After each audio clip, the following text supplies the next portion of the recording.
श्रेयाचे 6 वर्षानंतरचे वय वडिलांच्या त्यावेळच्या वयाच्या 3/7 पट असेल. 10 वर्षापूर्वी त्यांच्या वयाचे प्रमाण 1:5 होते, तर वडिलांचे आजचे वय किती? असा प्रश्न आलो कसा सोडायचा बघा. सगळे सुरुवातीला काय करायचा, असा वयवारीचा प्रश्न आलो सगळे सुरुवातीला किती वर्षापूर्वीचं गुणोत्तर दिले ते प्रमाण सगळे सुरुवातीला घ्यायचं वर्षापूर्वीचं.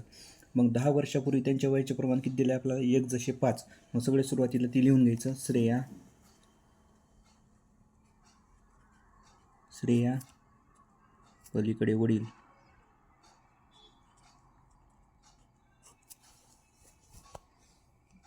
श्रेयाचं गुणोत्तर 1x बरोबर वडिलांचं गुणोत्तर दिलं आहे 5x. हे दिलं आहे आपल्याला 10 वर्षापूर्वीचं. मग आज किती झालं? प्रत्येकात 10 प्लस करायचे. श्रेयाच्या गुणोत्तरामध्ये बी 10 प्लस करायचे, वडिलांच्या बी गुणोत्तरामध्ये 10 प्लस करायचे. 1x + 10 बरोबर 5x + 10. हे झालं त्यांचं आजच्या वयाचं गुणोत्तर.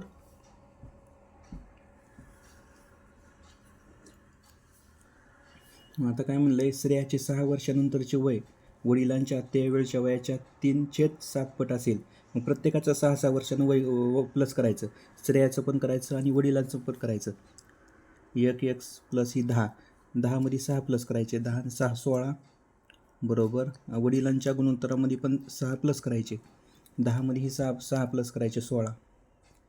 हे झालं 6 वर्षानंतरचं त्यांचं गुणोत्तर. आपल्याला काय म्हणलं आहे, त्यावेळच्या वयाच्या 3/7 पट होते. मग ह्या दोघांपैकी लहान गुणोत्तर कोणतं आहे?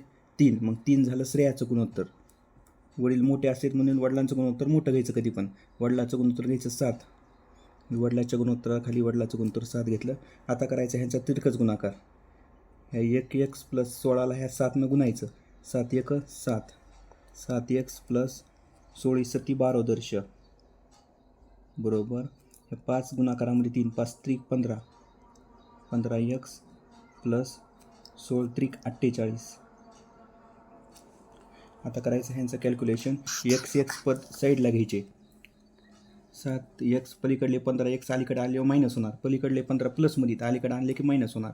-15x बरोबर ही + 48 इथं. अलीकडले 112 प्लसमध्ये पलीकडे गेले की मायनस होणार. -112. आता 15x मधून 7x गेले, राहिले 8x बरोबर ह्या 112मधून 48 वजा करायचे आपल्याला. पलीकडे करून घेऊत आपण.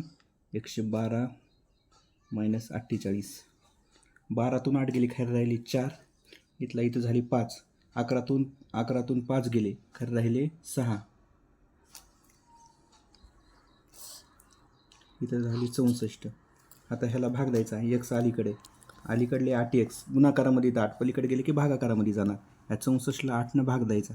8 8 64. xची किंमत आली 8. आता आपल्याला काय विचारलं आहे बघायचं प्रश्नामध्ये. तर वडिलांचे आजचे वय किती? तर वडिलांच्या आजच्या वयाचं गुणोत्तर किती? ही जे आहे वडिलाचं 5x ही 10 वर्षापूर्वीचं आहे. आज किती वडिलाच्या वयाचं गुणोत्तर? 5x + 10.